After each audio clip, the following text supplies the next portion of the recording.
Are we all set to start? Welcome everyone to the final pitching and award ceremony of the MSFEA FYP Accelerator Program. This year is special because it's in collaboration with AUB iPark, AUB the Talal and Madiha Zein AUB Innovation Park. And the new thing about it is that it's not only restricted to engineering students, it has teams from all across faculties. So welcome everyone again. Today we gather here with the 11 teams that reached the finals. And with our esteemed jury, I would like to welcome them. Ms. Corinne Aie, welcome. Dr. Yusuf Asfour. Sorry, Ms. Corinne Aie. Mr. George Aie, Dr. Asfour, and Dr. Hmaidan. Welcome on board. And I would like to leave the floor for you to tell us a bit about yourself and about your expectations from this event. I will start with Ms. Ieme. Thank you, and thanks for having me on the call. So my name is Corinne Ieme again. So I had the investment at IM Capital. So we're an early stage venture capital, fully financed by USAID. Today, all in all, we are managing around $60 million, and we're mainly focusing on technology and growth stage. So obviously what happened in Lebanon was quite defying, allow me to say, but we're there to stay, and we're there to keep on empowering our entrepreneurs. That's for sure. So what am I expecting from the pitches? Honestly, I was surprised by a couple of really advanced idea stages that were on the pitches. It's been a while since, I haven't been sitting on a jury, with everything that happened. So I have to say that I was positively surprised. I'm not gonna take long of your time now, but there are some common, I guess, weaknesses, among some of the startups that, we will discuss it in due time. And I hope that, we'll be able, those entrepreneurs would be able to answer, at least, what is their, what's the secret sauce that they're proposing today, and, how do they really get into their revenue model? Why wasn't it creator before that? What's their 3x factor, their competitive advantage, etc. Because us as investors, this is what we would like to see. So we'd like to see, because ideas, even if people would think that one person would show up with, you talk to entrepreneurs and sometimes they would tell you, I don't want to talk on my idea because someone will replicate it. So what what entrepreneurs should expect, that investor hear more or less the same pitch from different and multiple companies focusing on the same idea. So what matters is why them? Why would they be able to do it versus anyone else? And what makes them different? And why are they, worth the money of those investors versus their competition? But we'll get to that in due time. Thanks, Maha. Thank you. This was very helpful, and we can't wait to hear the rest of your comments during the pitches. Mr. Aie, would you be so kind and tell us a bit about you and your expectations from this event?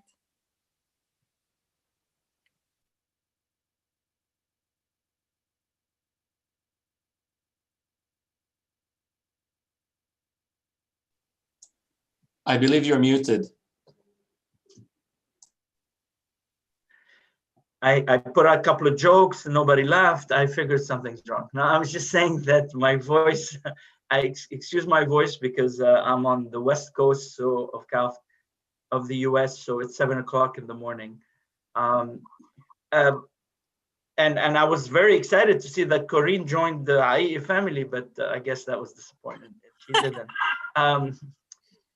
Anyway, listen, I'm the president of LabNet. LabNet is a network of high-tech professionals in North America, and we help each other advance our careers by mentoring and coaching, and we do the same to startups in Lebanon. So I'll just keep it at that. I will apologize. I have a hard stop at your 7 p.m. your time, because I have a day job. I have to run a meeting. And what am I expecting? I think Corinne did a great job describing what we're looking for. I think the only thing I can say is the sort of the passion, kind of get sort of if the founders are passionate about what they're doing, or is just an exercise. If they're passionate and they'll take a hit and keep standing up and continuing, that's very important in a founder's team, that it's not just a side job or a side thing. I'll be looking for that. Thank you. This is very motivating, and thank you for joining us so early in the morning. Dr. Asfour. Dr. Asfour, he is our Chief Innovation and Transformation Officer, and he is also the Executive Director of the Talal and Madiha Zein AUB Innovation Park. So, boss, the floor is yours. Thank you, Maha. With Maha's introduction and what George and Corinne mentioned, I don't know how much more to add, other than from my role here is to help the people in the AUB community through the Talal and Madiha Zein iPark to basically take their ideas and make them big and make them succeed. So my expectations are everything that Corinne and George said, but to me, what I would look for the most is not just the idea, but actually the commitment and the passion that George alluded to. Because from my perspective, if you have the passion, if you believe in your idea and you're willing to commit through it, then you'll succeed. You might fail a few hundred times in the process, but that's part of the game. And so that's what I'll be looking for. Thank you. Sounds exciting too. I bet all the teams are now like motivated hearing all this. Dr. Hmaidan, welcome on board. Would you kindly please tell us a bit about yourself and about your expectations? Hello, everybody. Thank you for the invite and for including me in this exciting event. I sort of manage the research enterprise at AUB, if you will, and included in the research enterprise is innovation and technology and entrepreneurship that comes out of research and of work from benches. What I will be looking at mostly actually is innovation and thinking out of the box and coming with something really new. And everything else that everybody else has said already. So I will not add to what has been said. But I was impressed with a lot of the startups that I watched their videos earlier today. And I look forward to their pictures now. Thank you. Thank you, Dr. Hmaidan. Dr. Muna Aitani, she's the program coordinator and the secret hero behind all this. So I'll leave it to you to brief us a bit about the program and what's going to happen. Yes, thank you. Thank you so much, Maha. I won't take long because we want to make sure to finish on time. So I will share my screen and share with you a little bit of what happened this year. As you all know, it's really hasn't been your regular year, I would say. It's unfortunate that we couldn't meet the teams face to face. We kept saying we might meet someday and like in the winter break or for the pitches and so on, but I'm sure we're going to meet someday. But nevertheless, we did have a very strong and unique community built around this. So I'm really proud of everyone. And I would like to say that this year was really special because of the partnership with the Talal and Madiha Zein AUB Innovation Park. And with this partnership, we made it possible to open up the application that used to be only for FYP teams at the MSFEA to any team across AUB that's working on a startup idea. And this is how we see MSFEA going forward. We would like to support anybody at AUB with their innovation and startups. And we are really thankful for this partnership because it's made this happen. I would like to talk a little bit about the virtual sessions we had, although they were all virtual and all through Zoom. We did have some fun. We did have some moments together, and I'm really thankful to the great moments you guys gave me this year. I have been demotivated like everybody else, but really the spirit of the startup founders that we have today has lifted me up many, many times. And I'm thankful for everybody who was opening their cameras during the sessions and playing along with some experiments and some new things that we tried, to being very engaged with our guest speakers, asking lots of questions and helping each other through the many, many peer-to-peer sessions that we had. And thank you for also coping up with me and in a mindfulness session. That was my first trial ever, leading a group in a mindfulness session in entrepreneurship. So these are really great moments. Thanks a lot. And I would like to say that despite this being virtual, we really made use of the distance to engage people that we wouldn't have otherwise engaged from across the world, from across various companies, various startups. And we are thankful for LabNet once again for their partnership with MSFEA. We had a great session with them. We also always bring a lot of entrepreneurs, inspirational speakers, experts. Also thanks to the iPark, we had someone from Google, for example, and others. And in addition to all the companies that you can see in front of you, and I hope I didn't miss any, but I'm sure I did. So basically, I would also like to mention a little bit about the awards that we have. So as you know, in the Maroon Sim'an faculty, we have an endowment, and part of this endowment is going to entrepreneurship every single year. And the whole idea is that we want to support our students to become entrepreneurs, to become more innovative, and to bring their research and technical innovation to reality. And this is why every year you will see a growing amount of non-equity seed funds that are going to our MSFEA startups. And the big bulk goes to the startups who are part of this pre-acceleration program.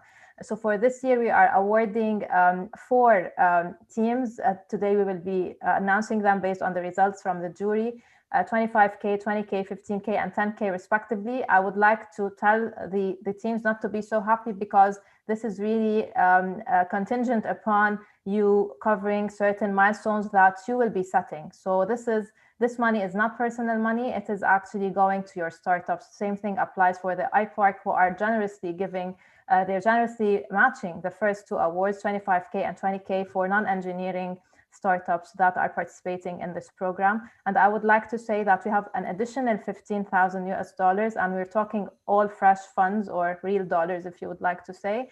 They're going to be dedicated for other teams. So teams who will not be winning the awards we have mentioned here, who would like to pursue their startup. Of course, this is also contingent upon their successful presentation of a proposal and milestones, because we would like to support anybody who would like to make their startups a reality. So regardless if you won today or not, we have some funds that we can allocate if your team is serious about this.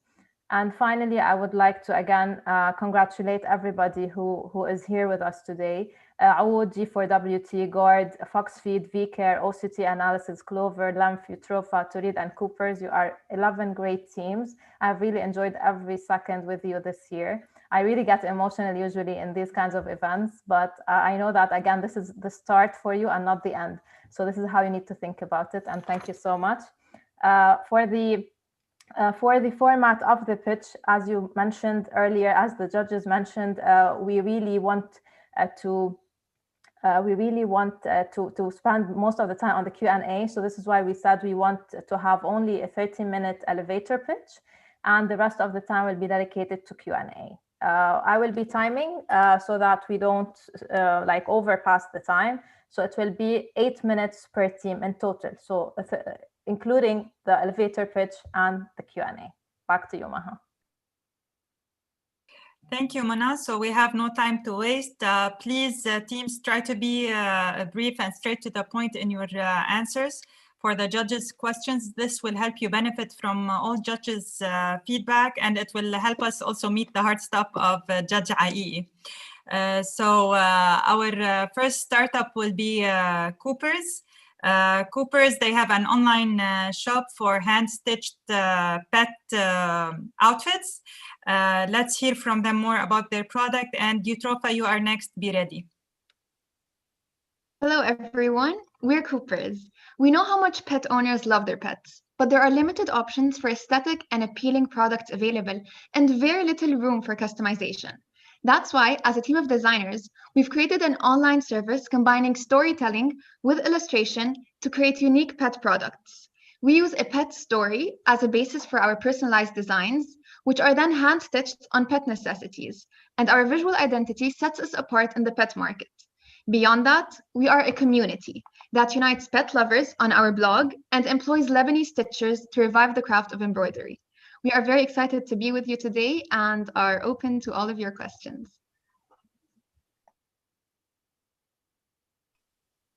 Thank you. Dr. Asfour, would you like to start? Sure. Thank you, Yara, for the pitch. I really like the idea. It's interesting. My bigger question is, how do you scale? I mean, it looks like this is, if it's all hand made. What's your plan for scaling and your staff? Let's start with that. Okay, so our scaling model starts as such. So first we're starting in Lebanon and the GCC, and then we're going to expand to the US and eventually to the global market. Now I'm gonna skip the numbers of how large the markets are, and I'm gonna take you to how we're going to scale as operations. So one stitcher can produce an average of 30 products a year, and we plan on scaling the number of stitchers we're cooperating with. So far, we were able to get the contacts of over 30 stitchers, and we've established relationships with 7 stitchers. So with 7 stitchers, this secures 210 products a year for us, and we're testing the quality of work with different stitchers. So based on the number of products, we will be employing the stitchers. I hope it answered your question. Yes, thank you. Thank you, Mr. Asfour. Mr. Aie, would you like to ask your question? Yeah, I mean, I had the same question about the scaling. It's still, I mean, obviously going to the States, to anywhere outside of maybe Lebanon or GCC would require a larger amount of stitchers, I'm assuming. But are the stitchers the artists themselves? Because you also probably have artists who are gonna draw these things out. So how do you also scale with the artists that do that? Right now, I am the illustrator for all of the work that's going to be made. We don't have any other illustrators because it's very limited to a certain style of work. Maybe in the future, if there are too much products that are being sold, maybe we will find future illustrators that can work with the same style. So for now, I am the only illustrator in the group. And the illustrating, I'd just like to point that the illustrating phase takes up to, so per day, Luna can finish up to 4 drawings, while the stitching process takes 2 weeks per product. So together from start to finish, it's going to be 2 weeks to deliver the product. Thank you. I would like to remind the jury members that you can revise your grading as we go during the Q&A. Judge Ieme, are you ready to go next? Do you have questions? Flagship. I always am. Well, I'm going to take, my question, one step higher and try to ask, so is this company about, creating jobs, or is it about creating a product and therefore a brand? Because I'm confused somewhere about, what pain are we trying to solve, and why is it dedicated only to dogs, since we have all those people working and we can create jobs, and I'm sure in an exponential way. And what is the secret sauce? So what is the barrier to entry? So today, if I decide to do the same and I hire some people to do some stitching, so what makes you different, and why do you think you'd be able to sell this product versus any other artist today? Thanks. Okay, thank you for your question. If I could answer that. So basically our secret sauce, or like the key to our concept is basically the unique illustrations that are based on our like one-of-a-kind sketching style, as Luna was mentioning before, that really personalize the story of your pet. So it's not just about like, taking an image of your dog or your cat or whatever type of pet and just generically printing it on any type of product, but really about targeting the sentimentality that pet owners have and this love that they have for their pets, and trying to really illustrate that story in these like unique, like personalized, customized illustrations, and then adding more of that value and that human aspect through the hand stitching part, which brings value to adds value to the product, and also through that encourages and like supports the local stitchers, which even though our idea was born out of like this love and passion for pets and pet products and owners, we really do also strongly believe in supporting local stitchers and tailors and suppliers. So it's I hope that answers your question. Thank you. Dr. Ahmaidan? Yes, thank you, Corinne, for the question. I had the same question as well. I think like focusing on having stitchers makes sense, but the pet market, I guess, is big. I'm just wondering if you had any customers, if you will, in Lebanon, and you think that they will pay the price for your products, and if you will be successful in the GCE countries, in the Gulf. I'm just wondering if you had done any research on these two fronts. I can see this happening in the US, for example, but I'm just wondering if you have done any work in Lebanon to start, and any work in the Gulf. Just questioning, the interest. Yeah, thank you for your question. I'm going to start off with the GCC. So the GCC pet market has been recently booming at an unprecedented rate. And it was noticed through the calculations of the GCC pet food market. It evolved from $130 million in 2018 up to $206 million in 2020. So we saw this shoot in pet market size in just 2 years, and now it's growing because of the trend of pet adoption, especially after the pandemic. And also for your question about Lebanon, it was actually because, stitching, the reason stitching is dying in Lebanon is because it's a high cost craft. And we wanted this to be part of what we do because we want this craft to live on. And we've noticed that Lebanon is going through an unprecedented crisis, and pet products may not be the priority, but Lebanon can survive this crisis only by us helping it. That's why our main target audience is the GCC and the US. So we will be importing this income to the local crafts, to the local stitchers, to the local providers of material. So by that, our main clients are abroad, but all of our market and all of our working force is in Lebanon, and we want to empower the Lebanese working force and the Lebanese market. Thank you. Time is up. Thank you. Oh, okay. Thank you. Just on time. Now Eutropha to move. Eutropha is a company that aims at producing animal feed, quality and cheap animal feed from microalgae. Eutropha, would you like please to tell us more about your product? Good afternoon. Thank you, Ms. Maha, for the introduction. It's an honor to have all the jury here and to listen to our pitches. So let's get straight to it. Almost 2/3 of the planet is being used to plant animal feed. In 50 years, we'll need 2 planets to feed ourselves and our animals. Eutropha solved this problem by utilizing microalgae as high-protein animal feed.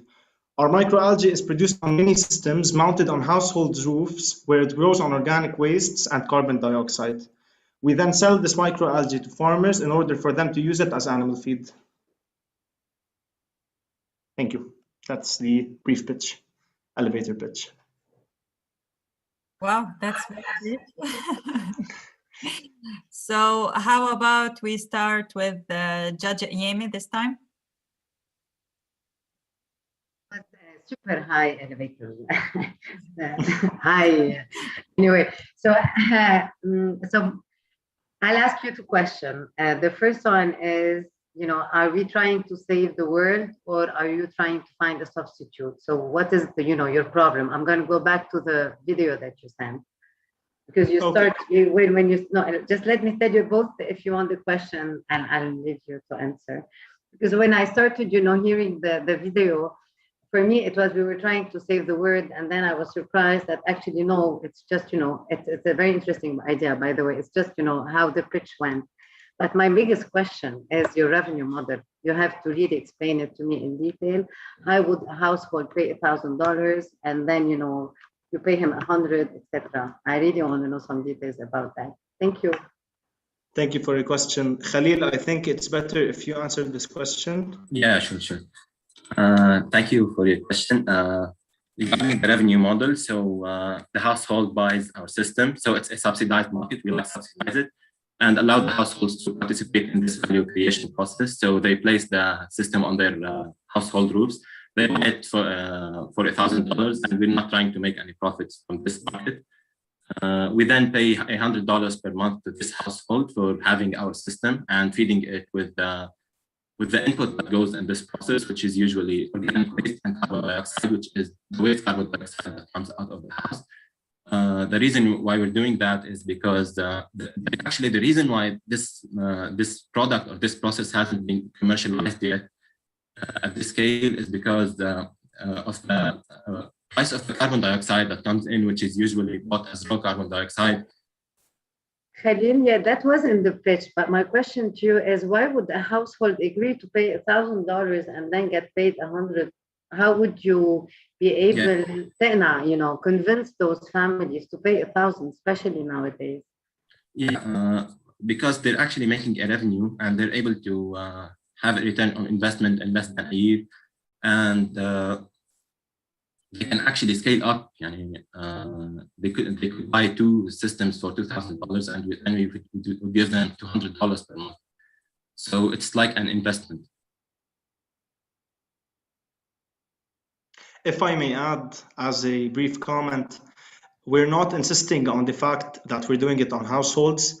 It's just that we've planned, our initial plan is to do it on households, but we're also looking into using it on, for example, power plants, since they have a more constant CO2 emission. Yeah, it would allow for a more constant process.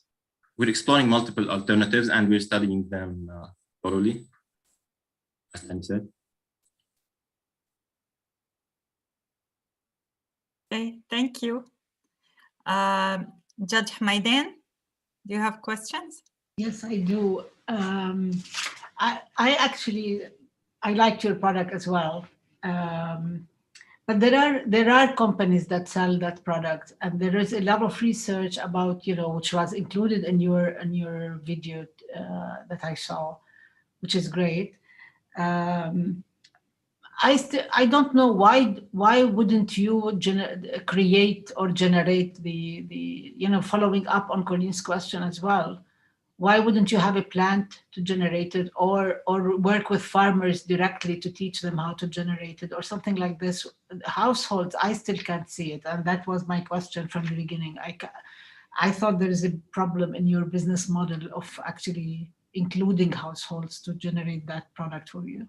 Yeah, so as I was saying, the reason why this hasn't been commercialized on a large scale, I mean on big plants, is because it's of the input that goes in. You need a lot of organic input as nutrients for the microalgae to grow, as well as carbon dioxide. The reason why we're doing households is because we want to reduce the price of microalgae as much as we can by allowing households to participate in value creation and give us those input resources that are very expensive to buy if we want to operate our own plant.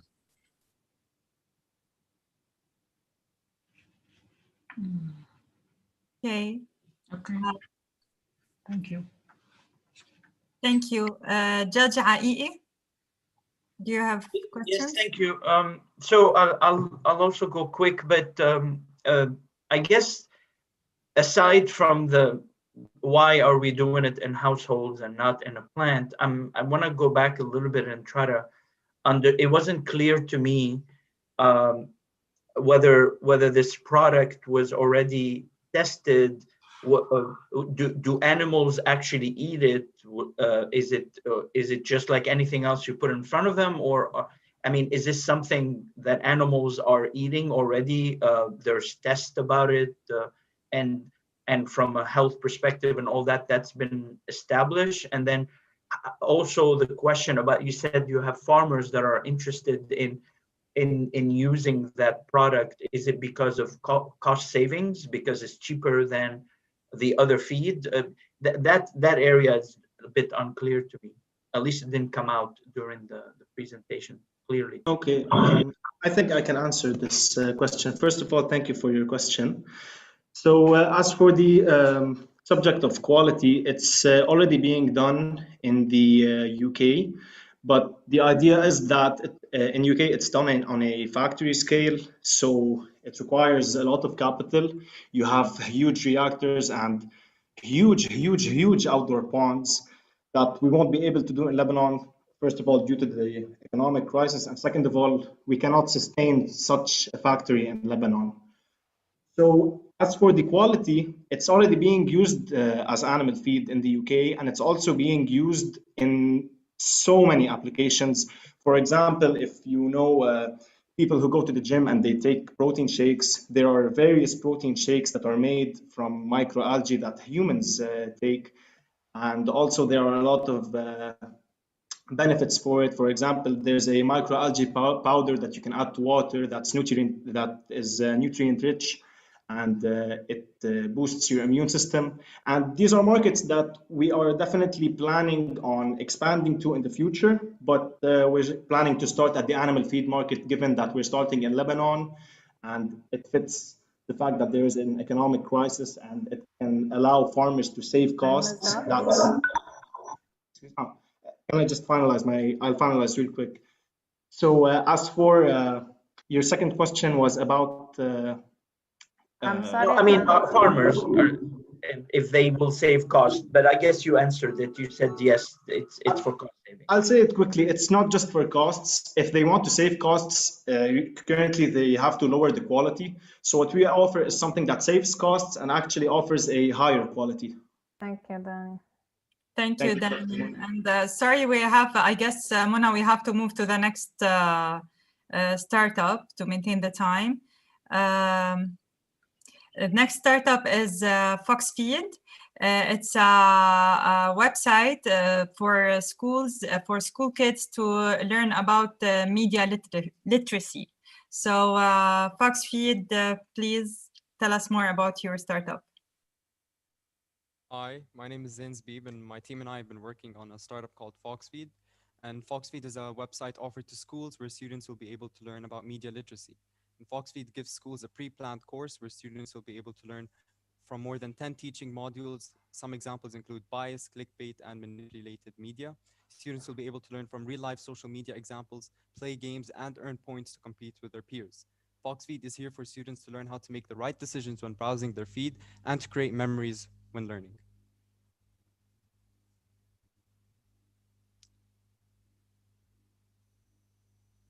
Okay. Thank you. Dr. Asfour, would you like to start? Sure. Thank you for the description. My question is, it seems like an interesting idea, but it also seems like many other media and educational programs. What makes you special? The thing that makes us special is that FoxFeed wants to create memories when learning. We want to include games into our programs and assignments so that students will not just look at their assignment and say, oh, I just have to do something again, but we give them a reward at the end where they'll be able to play a game and as well solve examples. We want to make sure that people don't look at our program and say that it's boring. Like, you can easily go find a course on Udemy and learn about media literacy, but it's all for a graduate level. But here we're trying to teach at a younger level because this is something very important that should be taught in schools and hasn't been introduced very graduate, like at a large scale. Can I ask my question differently, or am I? So let me ask my question differently. So you told me the what. I didn't quite understand the how and where your focus is, right? How you said you want to make them more interesting. The question is, can you elaborate a bit on about the how. So for example, on the how, whenever you get your assigned task for a week, you'll be able to do, you watch a video and then you solve some examples, and then you'll get a game where you'll do some questions. And the how is basically like when you're doing a game or when you're playing a game, you more interested or captivated to solve it and learn from it at the same time. It creates a memory when you're studying so that you can, it gets stuck in your head. Okay, thank you. Dr. Hmaidan? I wasn't sure about the business model as well. It was very confusing to me. If you can describe it to me very quickly.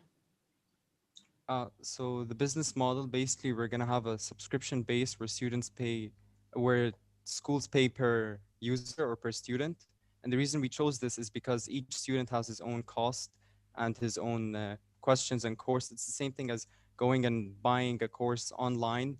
You're going to have to pay a certain fee for it. And just like how students are paying a small fee for this course.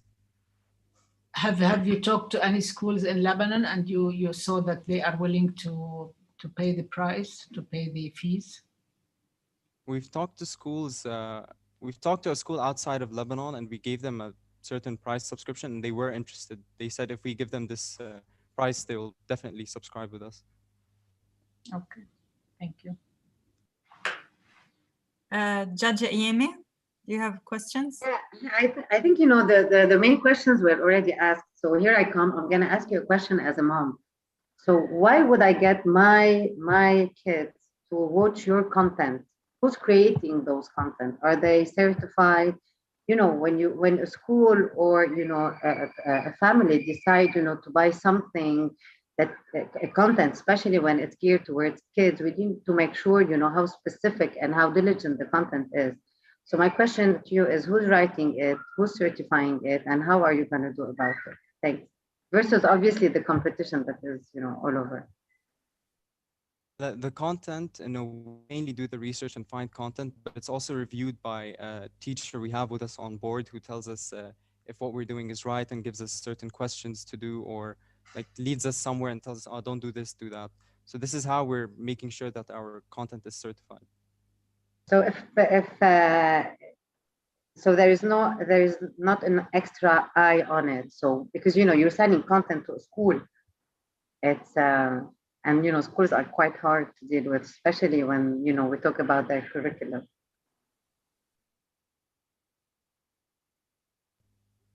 If I may add, we also want to make sure that later on, like right now, we have only one teacher working with us, so they can see like what we're doing is correct. But later on, with us going bigger and bigger, we want to actually get more people into our research that are certified and are actually known in the field of like teaching and know how to tailor these questions. And what we're doing is for the students more than anything else. So we need to make sure that 100% what we're doing is going to go to the students, and the parents can trust what is being given to the kids.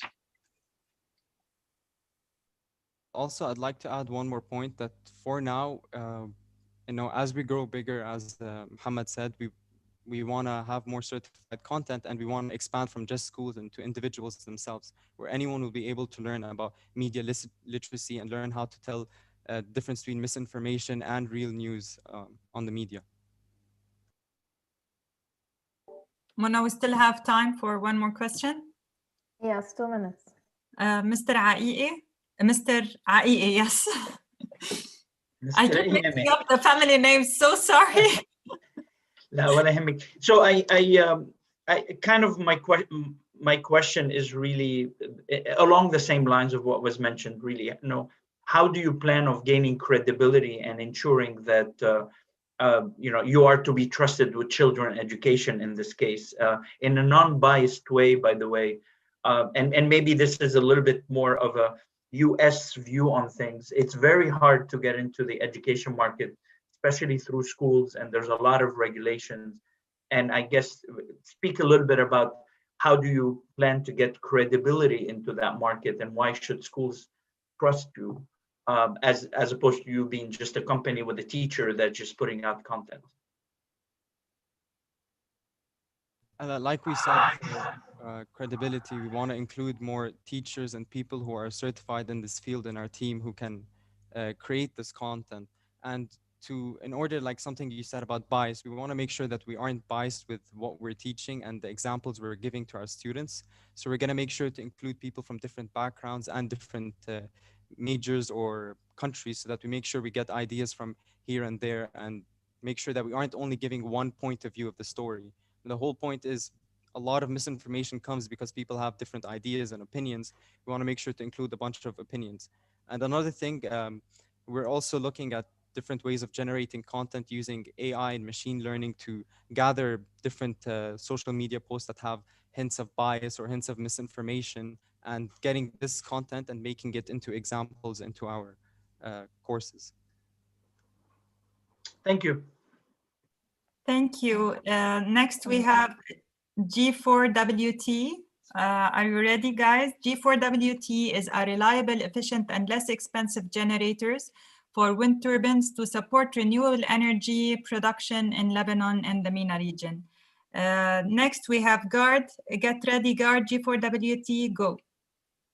Hi, this is Raywan Sarih from G4WT, where we design a competitive, efficient, and reliable generator for wind turbines. Our aim is to get in the market of installing wind turbines and to increase renewable energy production in Lebanon and the MENA region. Lebanon is threatened to go dark any day, so we want you to join G4WT in our mission to put the light on. Thank you, and we are open to take any question. Judge Aiqi, since you are still in front of me, how about you start? Yalla. Good.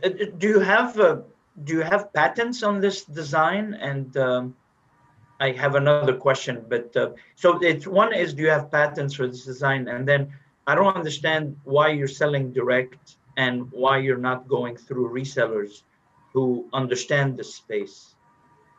Okay, so first for the patent, actually we are trying to finish our prototype, and after testing it, we are directly going to register this design and patent it.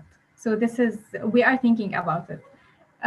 For the other question, why we are going directly to the market is because of reverse engineering. Since if we give our design to companies that will, for example, install a wind turbine with our generator, they can reverse engineer it, and then our design will be theirs, and we can't do anything about it. So what we thought about is to start with our generator, take the wind turbine with no generator from companies selling it, install the generator in it, and then install it to the market. After proving ourselves, actually we are thinking about doing the whole wind turbine to be designed by us and fabricated by us. Thank you. I hope I answered your question.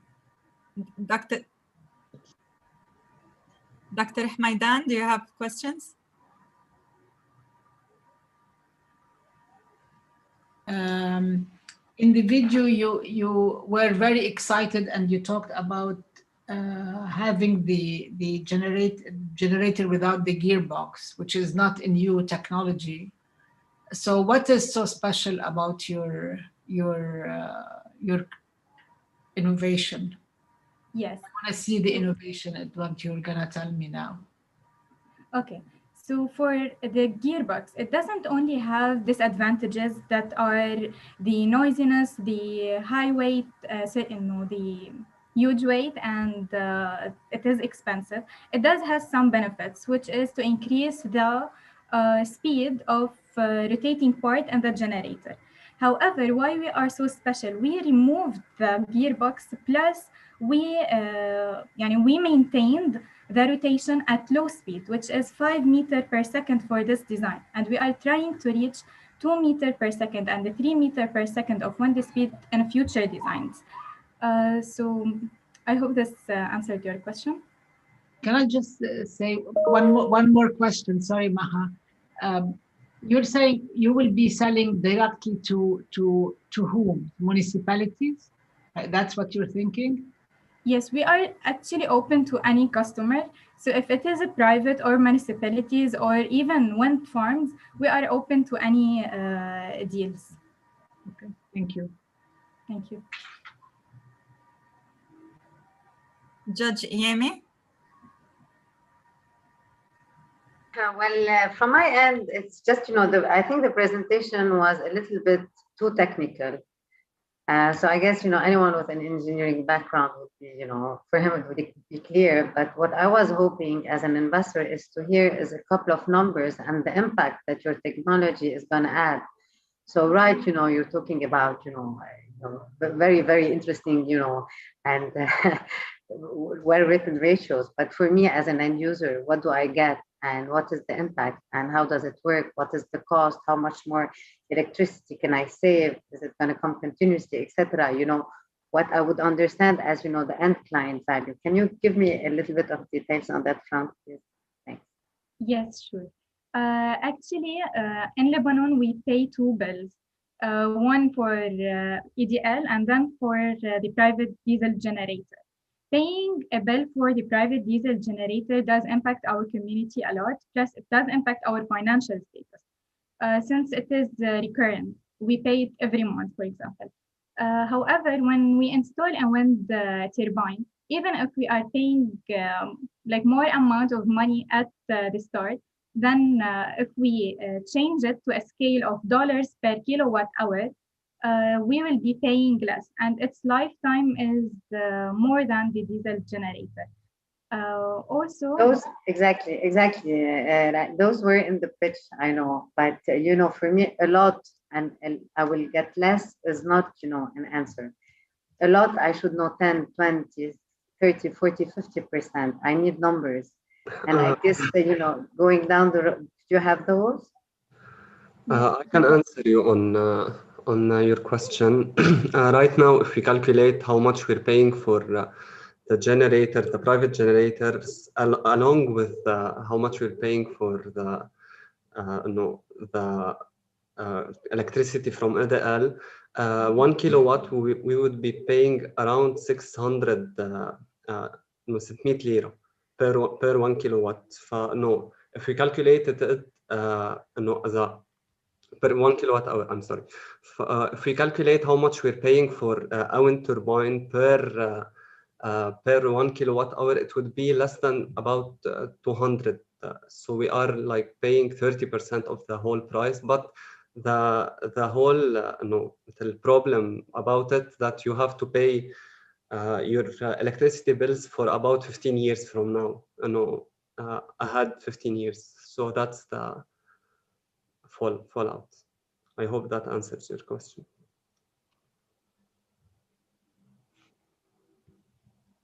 Mona, we still have time? Yes. Dr. Asfour? Thank you. I have a couple of follow-up questions on the questions that were asked before. One of them is, if this is patentable technology, then why are you worried about reverse engineering, right? And worried about manufacturing the whole thing and not selling to others? And the second part of the question is, okay, so let's say that wind power is cheaper than all the other alternatives. Why should I buy your turbine, not something else? What's the advantage of yours? So why our wind turbine, not the other wind turbines? It's because of our competitive edge.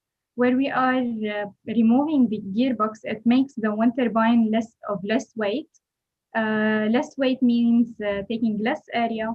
Also, for our price, it will be competitive with other wind turbines. So the end user will care about taking the same energy with less cost, and that's what we will be offering them with a new technology or an innovative technology. Thank you. Thank you. We move now to the next startup. Thank you for the question. Thank you, Rayan. We move now to GUARD. GUARD is a robot disinfectant that is aimed at disinfecting classrooms from viruses. And after GARD, we have OCT analysis. Get ready. GARD, please, the floor is yours. Hello, everyone. Thank you for the opportunity to be here. I'm Abed from GARD. GARD is a germicidal ultraviolet automated robot for disinfection.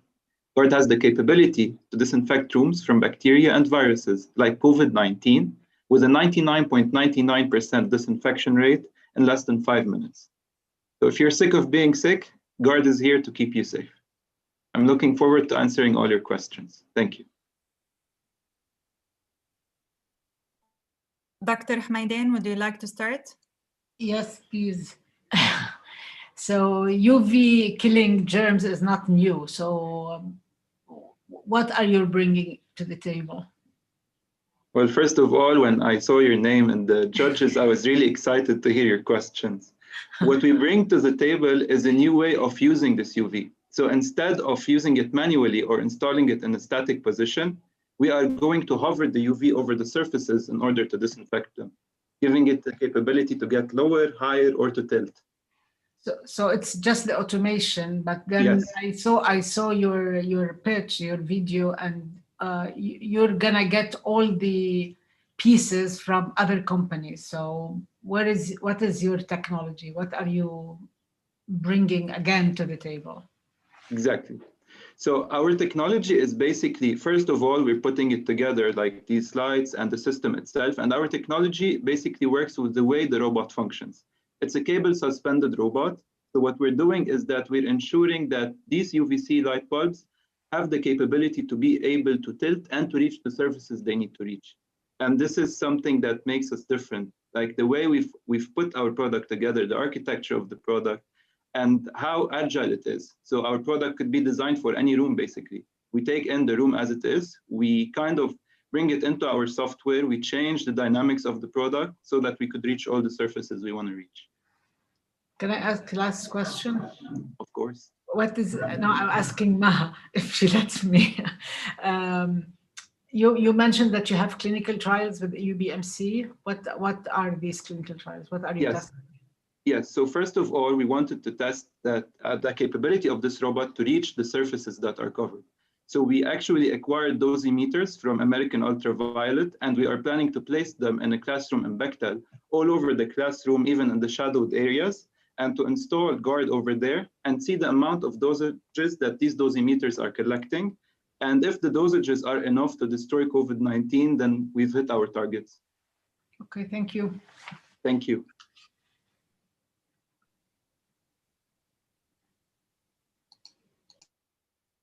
Mr. Aiqi? Yeah, I hate to go second. I'd like to go first because my questions are usually asked before me. So, no, actually, back to I think the question that was asked around what is your differentiation. So it's very clear now that it's your mechanical design and not necessarily the sanitizing technology. So that's been answered. So the way I'm going to ask it now is, how do you justify, or what's your pitch to someone, a school, a university, or a hospital, to justify paying $10,000 in a room to set it up, let's say, and what's the cost of them not doing it? In other words, if they'll say, you know what, it's not worth it. So how do you make the pitch that this is so important, such a burning platform for you that you have to do this, and we're justifying the $10K or $10,000 cost? Thank you, George. I'm happy you went second, because I would have been disappointed if no one asked this question. So thank you for that. We wanted to test the grounds. So we followed the schools in the US, and we followed a number from the Association of School Business Officials International about the cost of adhering to the CDC guidelines to open up the classrooms. So according to these guys, to disinfect a classroom, according to CDC guideline, is going to cost them $25 per day. When it comes to installing GARD, the cost is just 68 cents per disinfection. And in the total, if you want to disinfect more than 8, 9, 10 times a day, it's $5.44 a day. So if you buy GARD for $10,000, you're going to break even in a year and a couple of months. And GARD has a lifetime of 5 years. So if you keep it for 5 years and install it in the classroom, you're going to be cutting a lot of costs. Let's take the story of Bechtel, for example. If Bechtel installs Guard in 24 classrooms, it would be saving around $700,000 in just 5 years. So these are the numbers that we use to justify our product.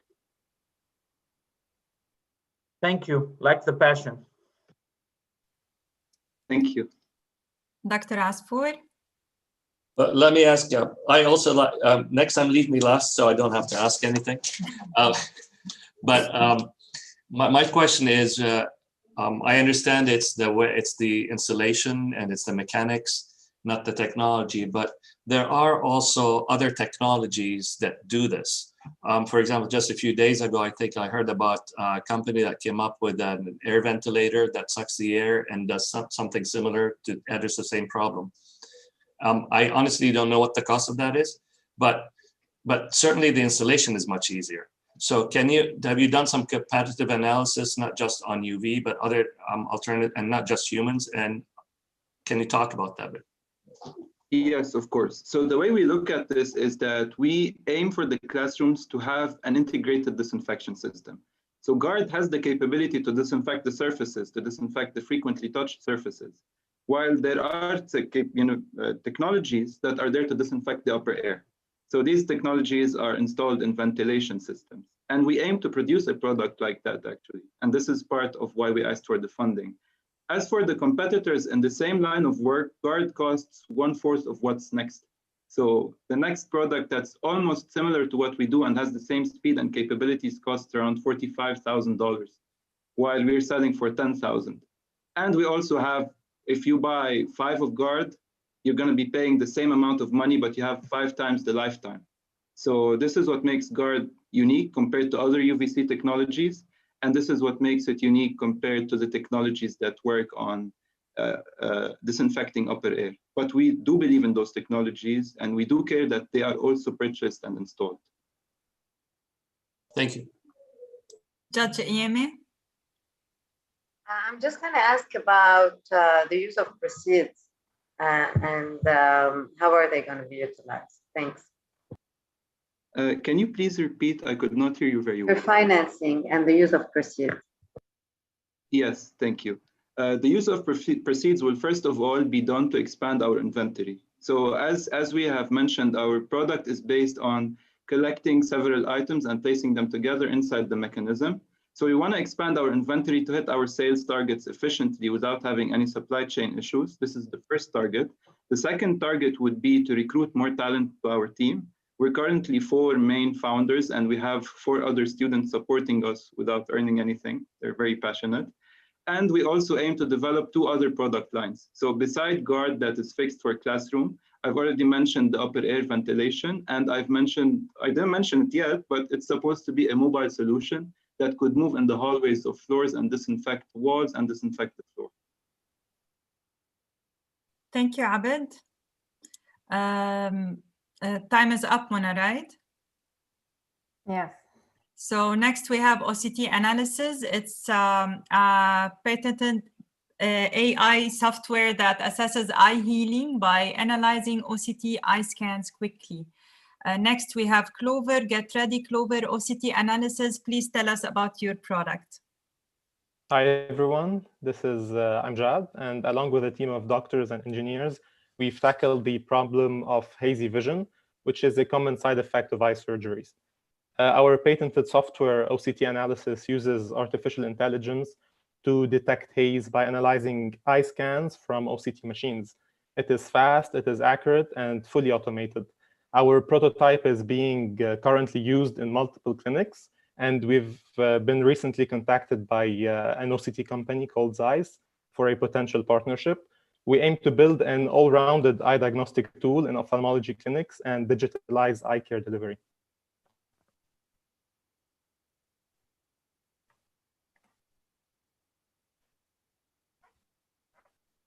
You're muted, Maha.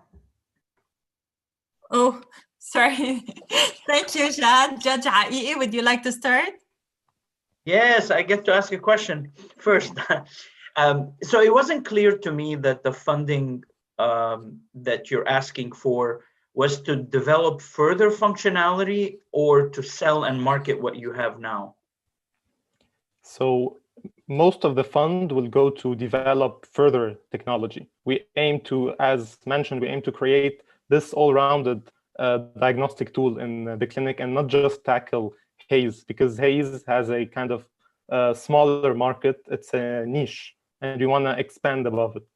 So I understand, and I'm sorry I'm interrupting because it's important that I get my answer. So I get that, and I guess the next question is, why are you doing that? I mean, if you have good enough functionality that can be marketable and you can sell and profitable, why don't you actually spend a lot of money marketing and selling it to prove and validate your name recognition, and then go for the next functionality?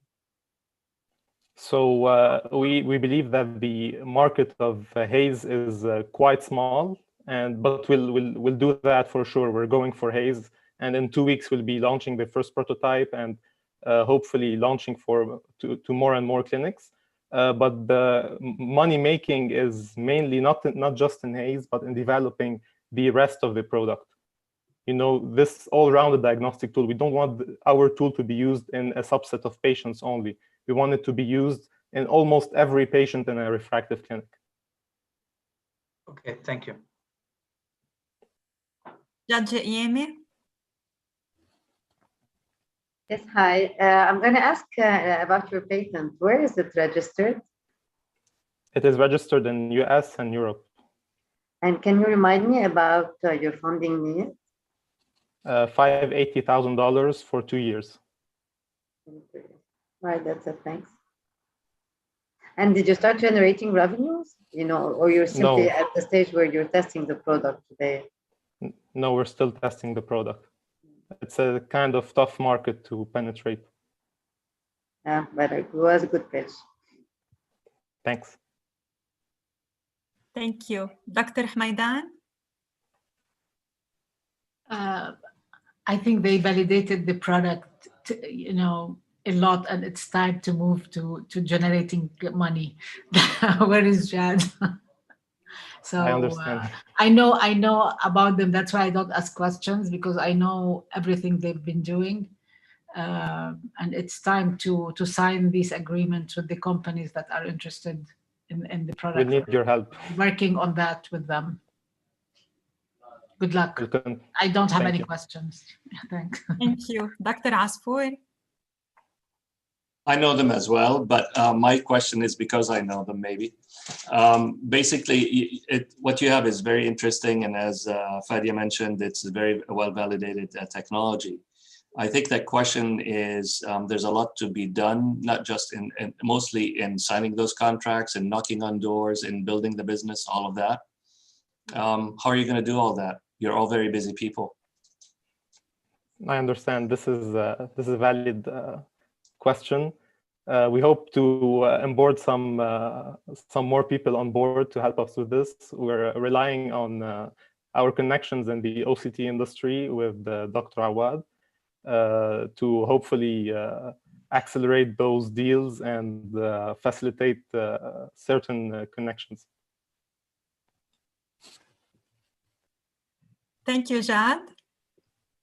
Next, we have Clover, a peer-to-peer marketplace that allows buyers to explore sustainable fashion and sellers to create their own unique brand in a reliable and interactive manner. After Clover, we have Al-EMF. Clover, the floor is yours. Hi, everyone. Are you aware that 2 out of 3 fashion enthusiasts are looking for a more sustainable alternative to the fast fashion industry? The community is growing fast, and that's why we created Clover, a peer-to-peer marketplace where buying and selling sustainable clothes has been made easy and reliable. With Clover, quality is guaranteed, and finding apparel made simple to ensure that both those looking to buy or sell can do so seamlessly. Feel free to ask me some questions. Thank you, Muhammad. Dr. And, Asfour. can I share my screen? Well, go ahead.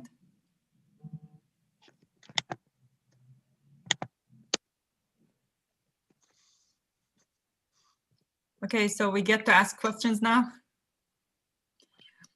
Dr. Asfour, would you like to start? Yeah, go ahead. Yeah, so my question is, I guess, it's a great idea to resell and match people with secondhand clothing, but how's that different from any online store? Okay, so we do have other. Hello, can you hear me? Hamad, we can hear you. Maybe Hello? it would be easier for you to focus on the yeah, answer. okay. Yeah, okay. So we do have a lot of competitors, but what makes us different is our business model. So our business model is different because we give two different options for users. So users can either commit completely and build their own store, or if they'd like to, they can just quick sell to these committed stores. So for example, in other stores, the big names, Vinted, Depop, they focus on a commission-based model. So when they do this, a lot of people just create stores, they put a couple of items and then they try to sell it. So the quality assurance isn't up to par. A lot of stores just have a couple of items, and then when you try to buy them, they don't even answer, because they just set up their stores and then they forgot about it. So we're trying to do a business model where it suits people that want to commit and also people that don't want to commit. So basically, that's why we're different. It's one of the reasons, I guess. Thank you.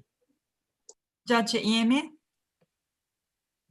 So your secret sauce is in the way you monetize, because we all agree now that this is a very competitive market, and it's all over the place.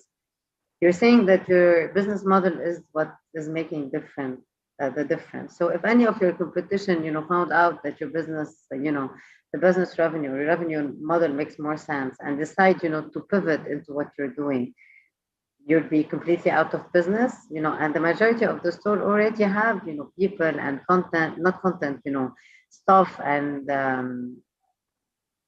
they're already matchmaking, and they've been in the market for the past few years. You're coming as a new entrant.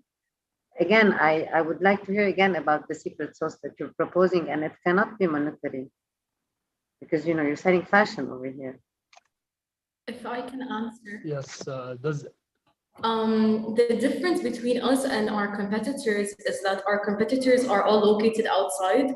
So internationally, you have to pay via credit card, and each person has to take care of delivering their items. However, for us, adding to Wahib's point that he mentioned before about our business model, we also want to say that we provide services for tracking deliveries, as well as providing cash on delivery, which would be a great benefit for the Middle East and especially Lebanon, as we want to start here and expand later on.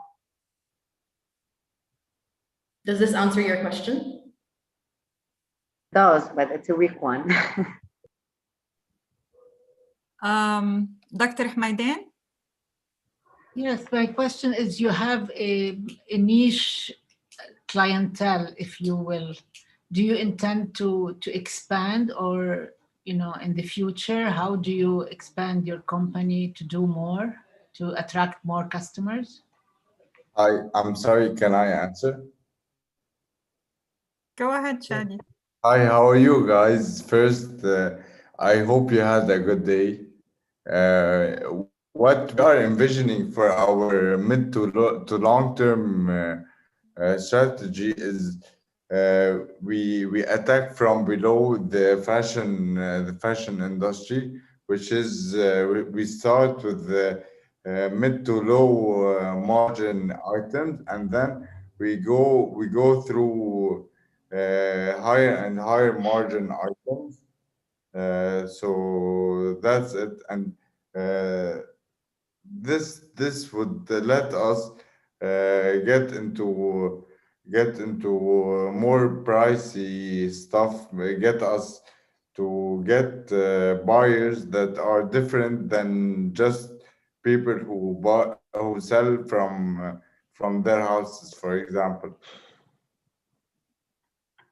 Does this answer your question? Yes, thank you. Judge Aiqi? Yeah, so it's not clear. Can you tell me about how do you plan to control the quality, the cleanliness, the whole experience of the person buying the stuff and it gets to their house, and is it cleaned after market? How do you, what is the experience of the user? So because of our subscription model, the people selling are going to be invested in selling. So it's not going to be anyone. So, and I can show you here some examples. You can clearly see that a lot of them, they have their own brand and they work really hard in order to sell their items, and they make sure that they're perfect when they're selling them. So when we give the platform to these people in order to control the selling over other people that just want to quick sell, I believe it's a better way to ensure quality assurance and to ensure that the items are going to be good, because they have more control over what's going to be sold and how it's going to be sold, instead of just setting it open for everyone to create their own store and sell whatever they want. And if I could just add to what Wahbi was saying, 2 other quality assurance metrics we plan on using in the future involve gamification. And this would be through the forms of rating, reviews, achievements to incentivize people to act in a more coherent manner with our platform's values. We'll also be providing tips and best practices based on tried and tested metrics that ensure people follow certain guidelines. For example, how to take proper photos in the right lighting, how to model certain clothing, how to describe them when selling them. All these add to the experience of the shopping and allow people to get a better understanding of the quality of the item they're buying. Thank you. Thank you. Thank you, Ali, Muhammad, and Shadi. Next, we have Ali Amath, a new system for real estate pricing while having a financial institution that will give the people the choice on where to invest. After Ali Amath, there's Be-Care. Ali Amath, the floor is yours. Hello, thank you, Maha. So I'm Ahmed Rifai. I'm doing my master's in finance at AUB. So what if I can tell you that you can price and invest in Lebanese and Saudi real estate from your phone, one app and starting $100. Yes, you heard me right, $100 and real estate. So we're excited to present Lebanese Estate Mutual Fund, or like we call it, LEMF. LEMF is a fintech startup that is of 2 parts. First, we have our real estate valuation technology. On the other hand, we have the fund. The fund will pull investment from different investors and invest them in real estate, giving investors capital gains and annual dividends. With LEMF, we will be giving our investors the ability to invest wisely in real estate. Let us change how people see finance and real estate. I'm looking forward for all your questions. Thank you, Muhammad. Judge Yemi, would you like to start? I was hoping not to start on this one. I didn't get what you're trying to do at all, Muhammad. So, I have an asset management background in private equity and manage real estate funds. So I'm not sure, how you're putting the idea over there, and, crowdfunding and, simply buying an asset doesn't make us, doesn't make me make money, doesn't make you generate return. So maybe you can talk a little bit about, how you're going to do that. And, buying low and selling high is not, what we usually would like to hear when we're looking to invest in. So explain to me a lot more what we're trying to do. Okay, so basically LEMF is a fund that will pull these investments and invest in real estate. Real estate prices go up, down, so the fund will mimic these prices. However, the real estate also generates... So how will the fund mimic those prices? It already has assets? Yeah, it will purchase the assets. It will purchase different apartments, stores, land from different parts of Lebanon. You're going to pool money, let's say 5 million. I'm just going to say any number. You're going to pool 5 million. You're going to, from investors with $100 ticket, low as 100, with 5 million, who's going to choose which lands to buy? We have our technology that will give us the best value for these lands, and we will try to diversify them as much as possible throughout Lebanon. And what's this technology? The technology will, we will get many data, multiple data from the market through our market research. And this technology through AI will price this real estate. So we will get the best value and not overpay for this real estate. So what you're telling me now is whoever have access to this AI app would just, screenshot and become rich just because you use the app and bought an asset at a lower price. It's all about, liquidity. It's about the country. I'm not sure I see how you're trying to do that. It's exactly like two parts. The first part, the valuation, where let's say you want to buy an apartment, you get on the app, you say, I want to buy an apartment at Rauchi. We'll tell you, okay, so the fair value of this 1 meter squared at Rauchi is, let's say, $100,000. That's the first part. The second part is the fund that will pool investments and purchase real estate and give back capital gains and dividends.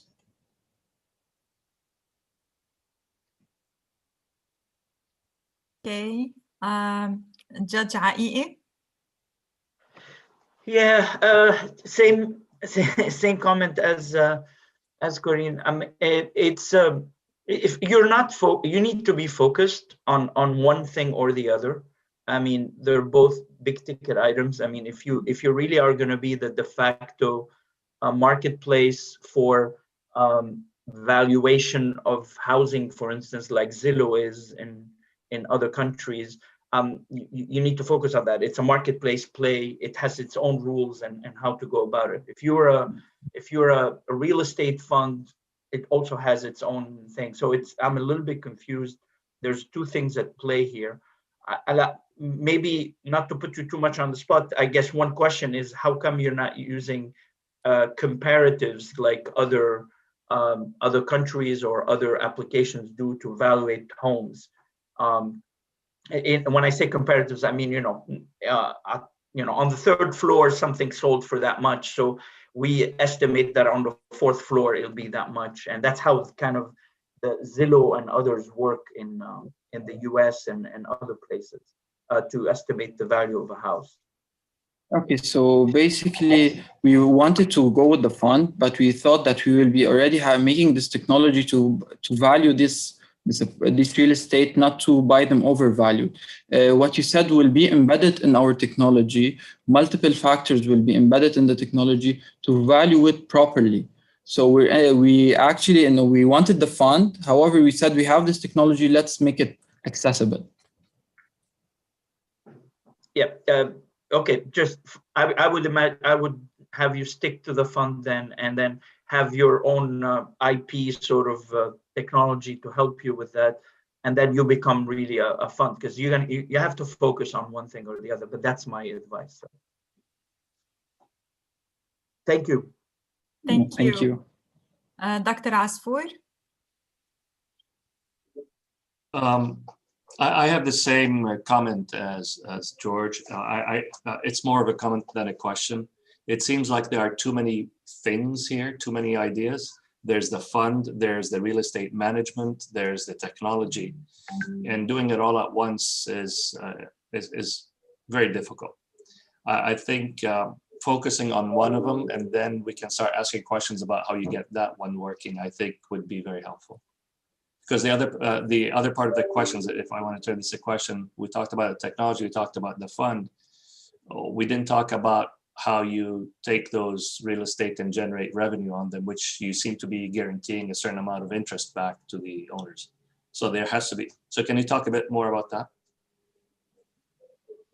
Yes, exactly. So basically, when we buy this real estate will appreciate in value eventually, or depreciate.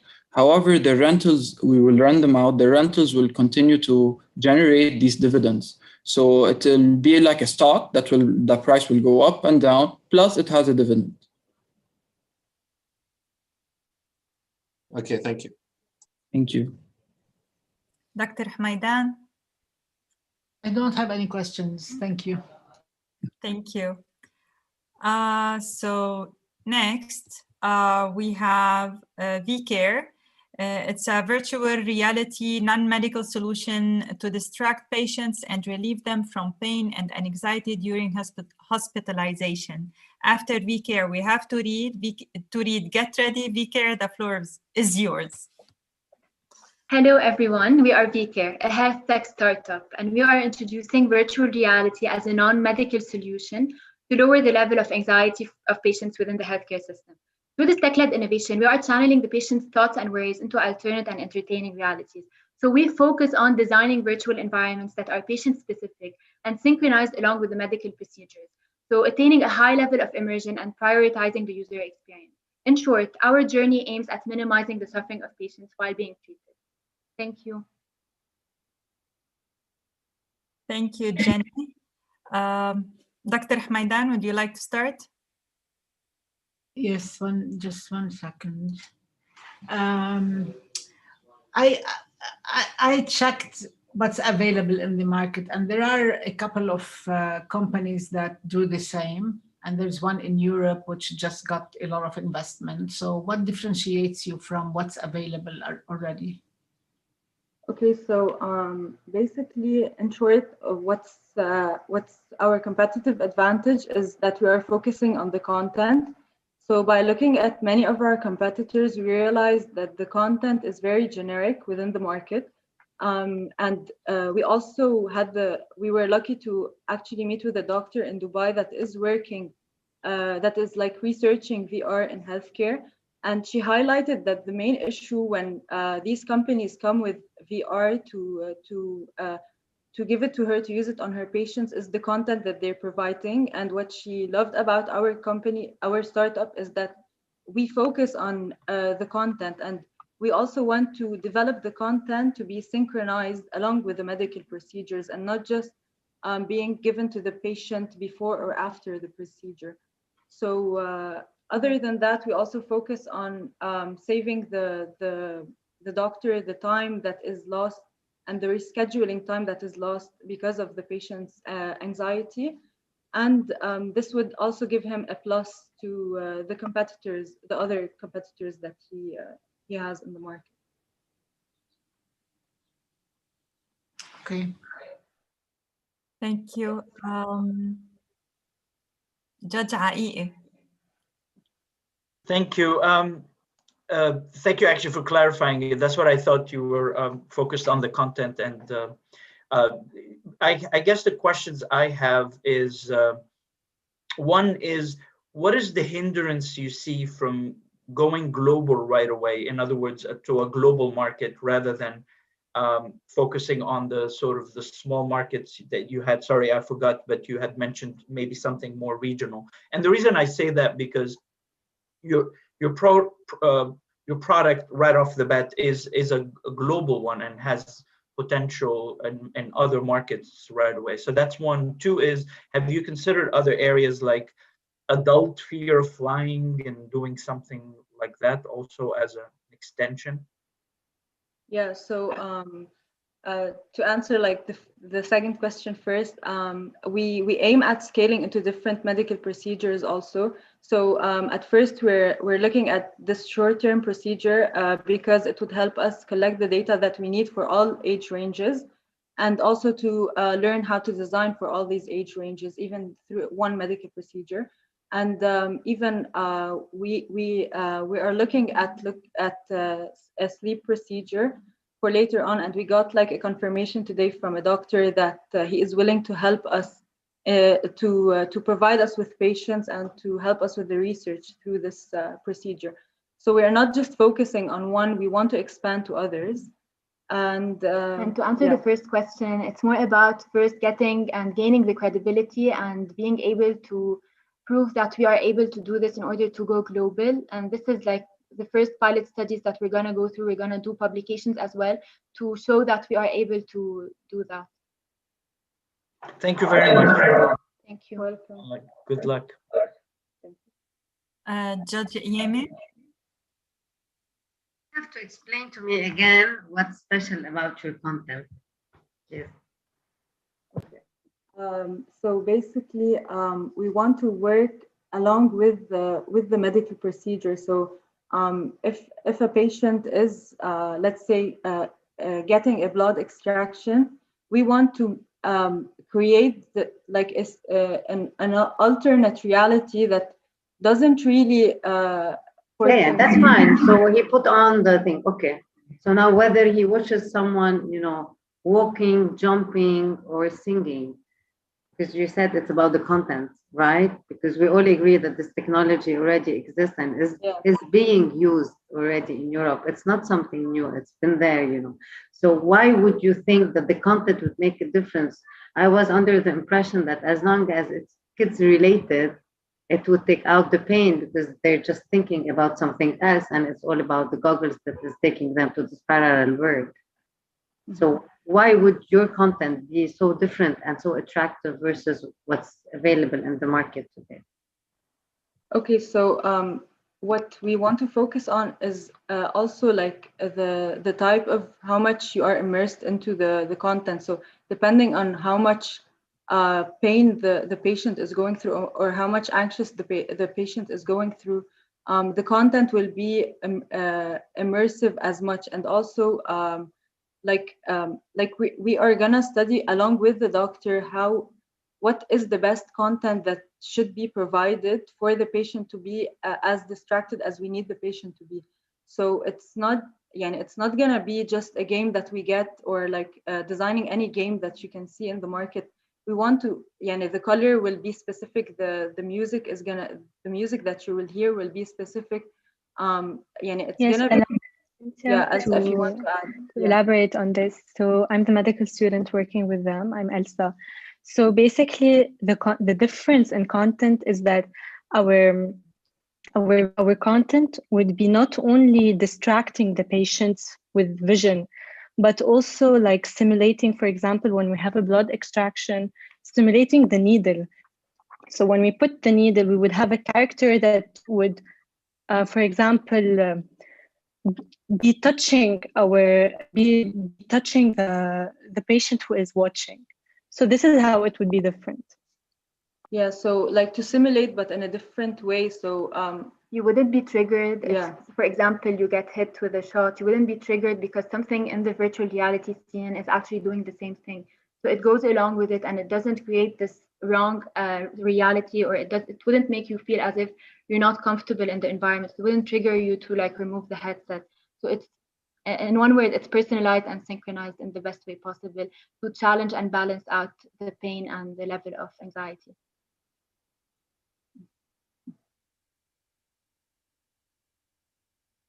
Okay, Dr. Asfour. I think all my questions have been answered. Thank you. Thank you. Thank you. Okay, thank you, ladies. Next, we have Turid. It's an online platform that works on connecting and matching students with their best fit university and scholarship opportunity. After Turid, we have Oud. Turid, the floor is yours. Good afternoon. My name is Hani from Turid, where we are working on making the process of applying to universities and scholarships easier and faster. Turid is an online platform that works on connecting and matching students with their best fit university and scholarship opportunity based on their eligibility, and allows them to save their time by filling in one common application for all the opportunities. So far, we were able to support 3,000 students on our current platform, and we are working on building our technology and expanding to the Gulf countries. With Turid, applying to universities and scholarships will be as easy as sending a text message. Thank you. Thank you, Hani. Dr. Asfour, would you like to start? Sure. I noticed that at least you, in your pitch, you recognize some of your competition, like Common App and all those. So there's one part where you sending a common application, but also doing the research for and connecting people with the qualifications and the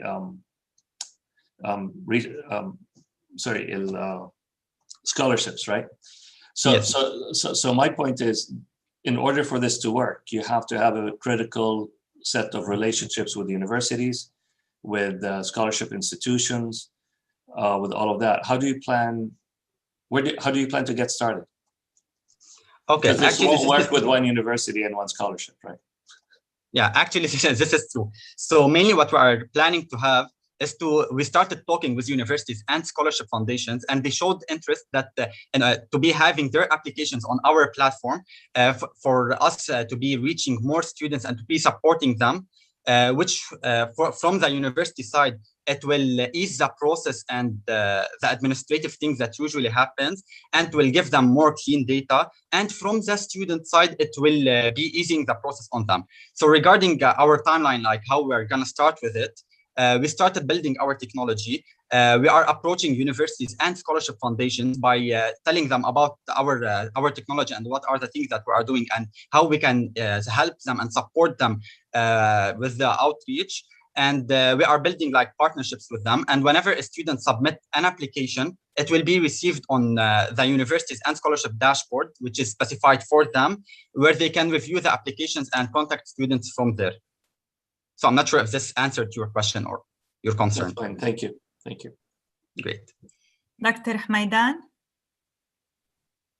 Yes, I don't know if I'm repeating the same question. It's just, so you have to deal with universities before you deal with students, obviously, right? So exactly. How did you serve the 3,000 students you talked about? And you also talk about 40 universities that you already connected with, if you can tell me more about this. Okay, deal. So regarding the students, actually, during our testing phase and validating the idea that actually students really need this thing, we were helping students and supporting them by like a manual thing and through workshops in order for them to know more about the available scholarships and available university options. So actually from this part, we were able to reach 3,000 students where they have accounts on our current platform to search about universities. However, we still don't have our one common application. We are still building it. So what we have now is just like static things that helps the student to filter available options without applying to these options. Regarding the universities and scholarships I mentioned, these are information that we were able to get from the admission offices from universities and scholarships that we presented on our current platform. We still didn't build like part. It's only that we gathered and we connected with them. Many of them showed interest in these to get the common application, you need a lot of information from the applicant. So they will have to introduce to actually fill out a lot of information for you to distribute to all the different universities, I assume. How secure and how can you ensure the safety and privacy and all of this through your system? Of the information you're collecting. Exactly.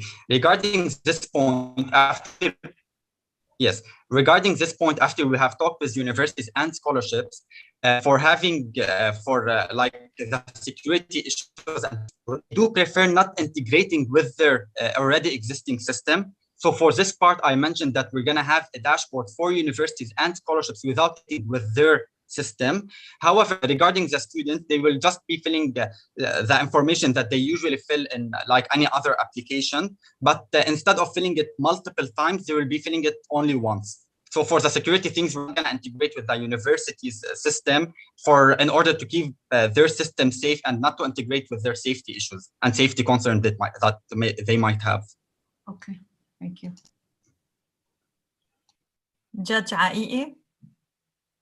Yeah, it's more of maybe a statement rather than question, but I'll say it. I'm not sure that the business model where universities are going to pay fees. If for you to convince them, that's a sort of a big effort. I think really the question would be then why not charge the students? I guess I'll leave it at that. Okay, so I'm sure. Okay, regarding this question, the students, most of them are not able to pay more and are not willing actually to be paying more, especially that most of them will be, what attracts them more is like applying to scholarships and having these financial aid. And we don't want to have like this additional burden on the students. So for this reason, we thought about having our business model depending on the universities and scholarships. However, regarding the universities and scholarship, what motivates them actually to be paying this amount, because it comes under titles. One of them is their marketing costs, because we are helping them in their marketing. Additional thing, it will be reducing from their operational cost, where usually university staff and admission staff have to follow up with these students, have to check like all the documents and reminders for the students that you still have some missing documents. Same thing applies for the scholarships. However, in our system and in integrating with our system, this will be automatically done with having it automated. So this will be also reducing from the costs of the university and the scholarships, like the operational cost and marketing cost. Thank you. Judge Yeme. I will second Judge Ai, obviously. And well, I never thought that university would be paying for something that is so easily, that they have so much request for it. I never thought that, scholarship at universities were a type of pain whereby we have, a lot of operational cost, and it's very hard to get students in it. Therefore, they will require an alternative way of matchmaking with the students. Hence why I really ask you to think again about the revenue model and about why would universities pay. And if your statement and your answer to Judge Ai is, the reality, I would like to see it in numbers and in percentages so that it makes sense. Thanks. Sure, we will be taking this into consideration to have like more as percentages as numbers. Thank you. Our last startup, Oud, affordable and easy to use synthesizer modules that reproduce Middle Eastern sounds electronically. Oud, the floor is yours. I would like to start off with a question. Have you ever wanted to learn a new musical instrument, but just didn't? Out of laziness, out of it being extremely expensive or it being extremely hard? Well, it's the same in the world of electronic music. This is why we have wanted to provide electronic music boxes that are affordable, easy to use in order to immerse yourself in the world of electronic music production. Therefore, our ultimate goal is to create a well-rounded community within the Middle East of electronic music enthusiasts and take that to wherever it leads us. So, who's ready to invest in Oud and make some cool tunes along the way? Thank you, sir. Judge Yemi, would you like to start? I'm not ready to invest in Oud. That's how you ended the pitch. Is your MVP ready? Because what we saw in the video is a lot of cables, and so do you have anything ready today? Where do you stand in terms of product, and what is the cost of it? The price of reselling? What are your margins? Do you have any idea from a financial side how it would look like? Yes, of course. So first of all, we're going to go into the market with two main products, the Oud and the Oud Mini. To answer your question, yes, we have a minimum viable product going as a prototype. We're just finishing up the box and the cans on top in order to make it. So you're not going to see all of these wires. So this just needs. Is it locally sourced, or is everything locally sourced? Yes, exactly. We developed the product, and up until this point, we're the ones making it. So it's all made in-house. It needs about a week and a half, and then we're done with the first prototype. And to answer your second question regarding the numbers that we have, right now, the main point that I want to talk about here is economies of scale, because the more we produce, our costs are going to decrease dramatically. With no economies of scale, one box costs us 200 for the big one and 120 for the little one. With economies of scale, so if we produce 300 boxes at the same time, the cost goes down from 200 to 120 and from 120 to $70. This is in terms of cost. How we want to price them, talking with professionals from the industry, from band industries, the creators of the Rodi tuner, we decided to follow the same model and add a 4x multiplier to it, and that's the price that we got. So 120, 500, and 70, 250.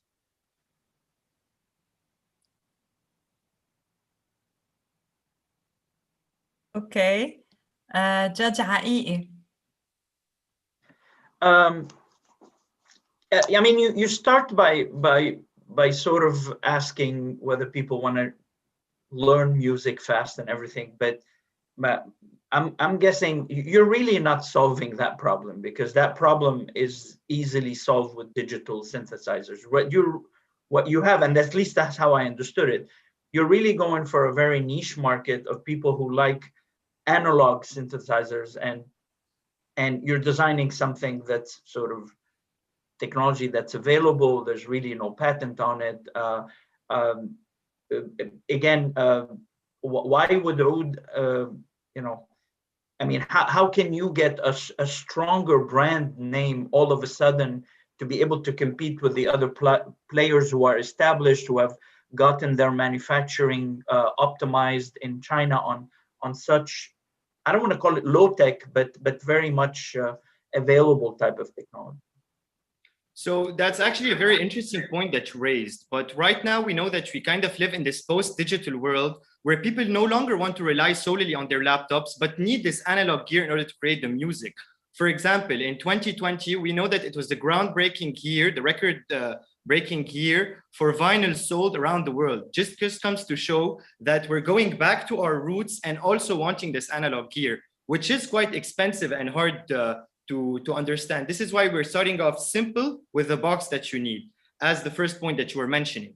Now, in terms of it being a niche market, this is the first step to where we want to get at, because our ultimate goal is to get a community formed around our platform where people share their ideas, share patches that they've gotten, and have this connection with other electronic music enthusiasts. But as a first step, we wanted to employ this bottom-up way of working to understand exactly who our users are and grow from there. Additionally, we'd have several product offerings in the future, but we just wanted to start off with this one in order to test everything out and see how it goes. Thank you. Thank you. Dr. Asfour? I'm going to ask a really silly question. I'm really confused what the product is, and I'll tell you why. I mean, I saw it. It's an oscillator that you can tweak and produces Arabic instrument sounds. How do I use it? Okay, so that's actually, it's not a silly question. It's just because you either need to see the whole product for you to understand exactly what it's done, but we wanted to show you a sneak peek of two of the modules that we're working on. So basically what we want to get at is this box with these knobs and sliders that you use in order to get your sound. If you want, I can show you a model synthesizer that's close to what we want to get at, but that's basically the point. So different modules in order to integrate in your music production setup. But that kind of contradicts the learn to play music easy, right? Because now I have 100 knobs and to tweak. Yeah. There's two parts to this question, which is quite complex, seeing that one, the synthesizer is considered a musical instrument. And second, there's also this keyboard component to it, where you're also learning as a small piano, not to play the piano, but use this way of thinking in the world of electronic music. So this is how we phrase it, because the synthesizer at the end of the day is a musical instrument of the music world. Thank you. Dr. Hmaidan? I don't have any question. Yusuf answered my question, my silly question as well. Thank you. Thank you, Doctor. This is why we actually wanted it to be kind of live in the auditorium, so we can show you the performance it was supposed to make. So, Yalla, maybe soon. Thank you, Serge. Definitely soon. Thank you, Serge. And now it's time for the jury deliberation, 15 minutes. But I guess the jury will join a breakout session for deliberation and to select the winners. All right. Sorry, how do I join the breakout session? Yes, so basically either the host, has to do it.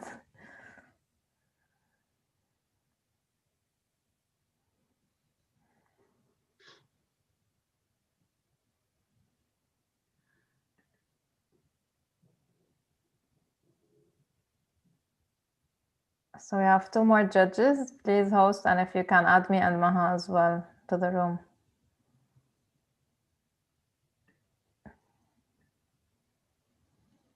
Okay, yes.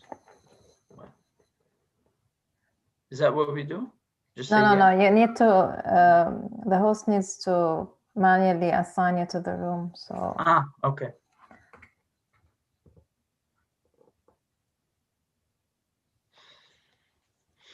So I'm not sure if the host is hearing me. Okay, he said just 1 minute. So meanwhile, if you can just get your ranking and we can directly discuss the ranking.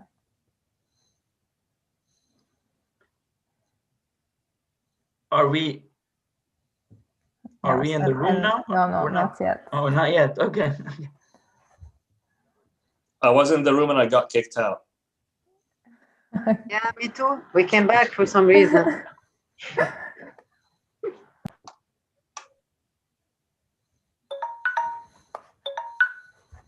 The good news is we're like exactly on time, so no rush there.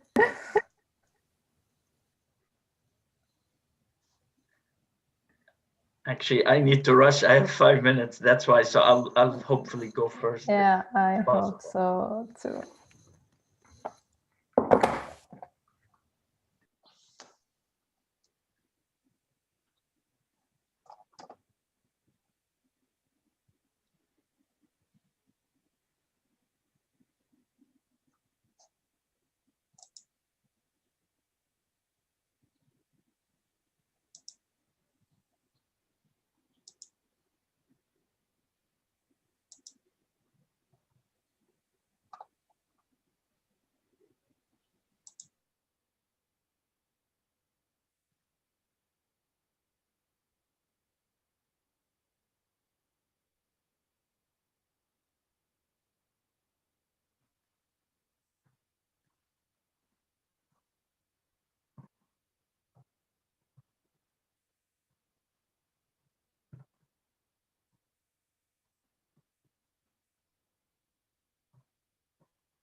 All right, so the decisions are out.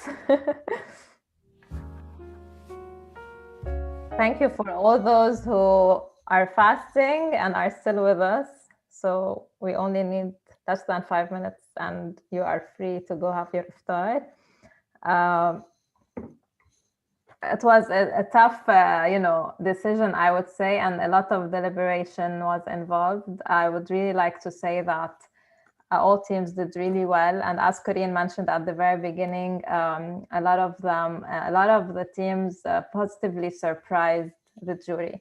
So I'm very happy about that. It shows that you have come a long way since day one until today, but never think that the journey is over. It's really now where it all starts, especially if you get some of the seed funding that we're talking about. There's still a lot of work for you to do, and we are really counting on you to make these very cool ideas become reality and to transform into real products that will improve the world we live in, basically. So I will start with usually you do the reverse order. So I'll start with the 4th place winner from the MSFEA side. So as you all know, we have 2 tracks. We have the iPark track and we have the MSFEA track. In MSFEA, we have 4 places, and in iPark, we have 2. All right, so I'm gonna do the 4th place winner at MSFEA, then the 3rd place winner MSFEA, then the 2nd place winners in both tracks, and finally 1st place winners in both tracks. Are you ready? Okay. So the 4th place winner at the MSFEA level are VCare. Well done, VCare. Thank you. So that is worth $10,000. And as we mentioned, it will be prone to proposal milestones that you need to present. And we hope that you really are serious about this and you can get the money and start using it in the right way. So that's for VCare. Yeah. Great. 3rd place winner from MSFEA track as well. They are G4WT. Merci. Thank you. So well done, guys. The jury also liked the innovation and they want to push you to accelerate things. This is why you're getting $15,000 to make sure like in 1 or 2 months time, you have an actual prototype and that you start selling as quickly as possible, because there's a lot of work that still needs to be done. So I also look forward to your milestones and how you're using the money so we can start issuing it as soon as possible. So this is for the most welcome. This is for the 4th and 3rd place winners from MSFEA side. Now I'm gonna mention the 2nd place winner from iPark. And they are Eutrofa. Thank you, Doctor. Thank you for all the jury and the constructive criticism. It's really appreciated. And also for everyone, all the other startups. Anjad, it was a pleasure. Yeah, and I want to tell all the winners, don't think that like you were like flawless. You had a lot of flaws. So you need to work on that. Don't think that because you won, then everything's perfect. Okay, but you did better than the others. تعلمنا in entrepreneurship الإيجو ممنوع يكون موجود، بده تحت. But I think it's important to say that they were all really impressive. So we went for the more impressive than the others rather than not impressive. Yeah, and I would like to that word refreshing. Some of them were quite refreshing. Yeah. Awesome. So well done, Eutrofa. And now for the 2nd place winner from MSFEA track or MSFEA side. And those are AUB.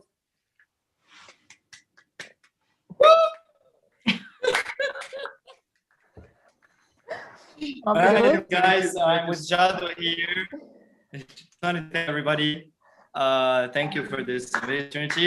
Hope we won't down and make some cool grooves and judge Corinne, thank you for investing in us. You need to show her something that works and that she can use first, and then she'll think about it. And then millions, yalla. And now the first place winner from iPark side. So who do you think it should be? So that's $25,000 US. And like, again, we need you to put them in really good use as soon as possible. I'm talking on behalf of iPark. OCT analysis. Thank you, everyone. Very grateful for this opportunity. You're welcome. Well done, I'll Jad. make the best use out of them. Please do. Mabruk, Jad. And finally, the first place winner from MSFEA track. And they really did well in the pitch itself, and the jury, they have all commended the great performance in the Q&A, today. And they are, let me see, okay. They're Gord. Bravo.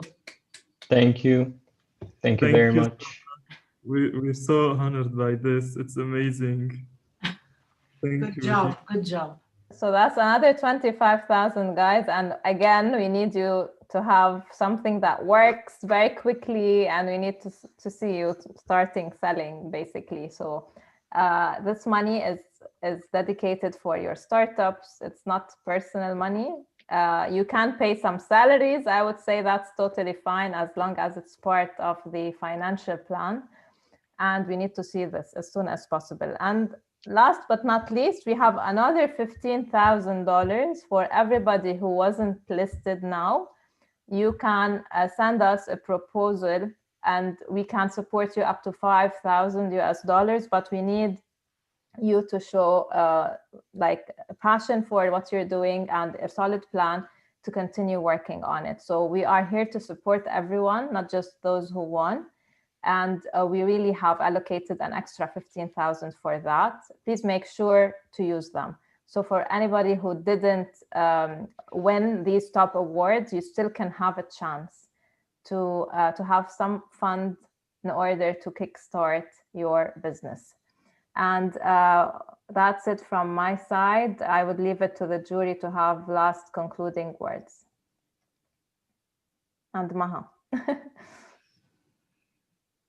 Well, I just want to say it was exciting, and I've been seeing all these teams throughout the FYP Accelerator program, and some of them in iPark. I'm not surprised with the winners, and I also think that the rest of the teams can win similar competitions by taking the judges' comments and working on them. And thank you so much, Mona, for putting together this amazing program. I personally learned a lot and had a lot of fun. And how about we take some few words from the jury, Dr. Aspour? I just want to say this is the highlight of my week, if not the semester. So amazing work, everyone. A lot of exciting work. And I want to thank you all for putting the effort. Also, like Dr. Fleury always says, thank you for all the work you're going to be doing coming. So I'm looking forward to a lot of progress on all fronts for all of you. And I want to take a second and thank Mona for the amazing program she put together and for willing to partner with us in iPark. So I think it's a great experience for us, and I hope it was a great experience for you. Thank you. It's a pleasure. Thank you.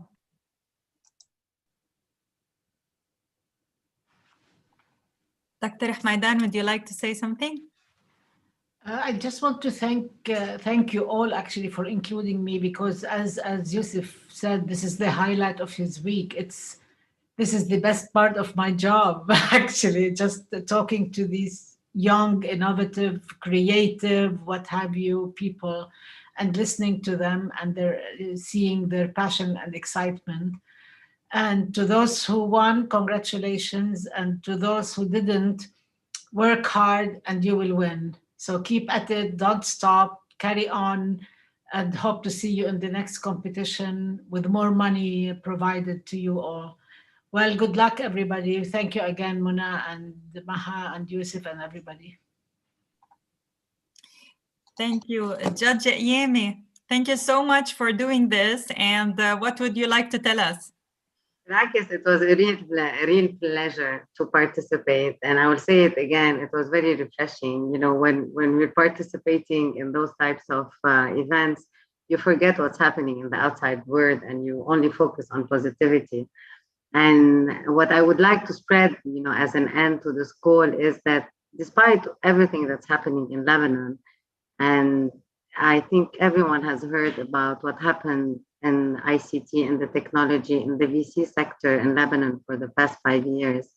Despite everything that happened, you know, last year, including the devaluation, the blast, Corona, not to mention, the Lebanese ecosystem saw already 3 exits in only the first quarter of 2021. And I'm referring to Anghami and Sinkers and Treasury Express. Those are 3 Lebanese-based companies that went through the whole VC funding round. One of them exited to a US company, another one to a UK, and the third is now listed on the NASDAQ. So we're really witnessing good days from an entrepreneurship. So I just ask, you know, all the entrepreneurs to, you know, disconnect a little bit from whatever we're living today on a day-to-day basis. I do acknowledge that it's a hard road. Honestly, for me, when I see entrepreneurs, I always say, thank God I'm on the investment side. It's easier on the other way. So it's a very hard journey, but I'm sure they can make it. And from an IM perspective, we're here to stay. As I said at the beginning of this call, we have new money today to be invested in entrepreneurship in Lebanon. We've already closed the 12 deals the past 3 months. So despite everything that is happening, we're here to support entrepreneurs. And I hope you keep on spreading all this positivity. Mona, it's impressive, especially from a timing perspective. Thank you so much. Thank you. So Mona, I guess that's about it. Yes, we took some screenshots. If you'd like to have a final goodbye, let's take that as well on screen.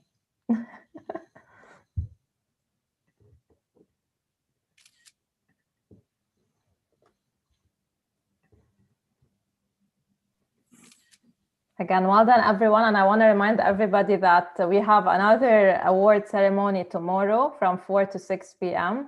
It's the Resource Group Entrepreneurship Awards. It's going to be also live on AUB YouTube. And on Monday, same timing, 4 to 6:30, we have the MSFEA Student Startup Competition. So it is a full week of entrepreneurship, innovation, and non-equity seed funding. So enjoy it. Thank you so much. Have a great day. Thank you. Thank you. Thank you. Thanks, everyone. Thank you, everyone. so much. It was a pleasure. Bye-bye.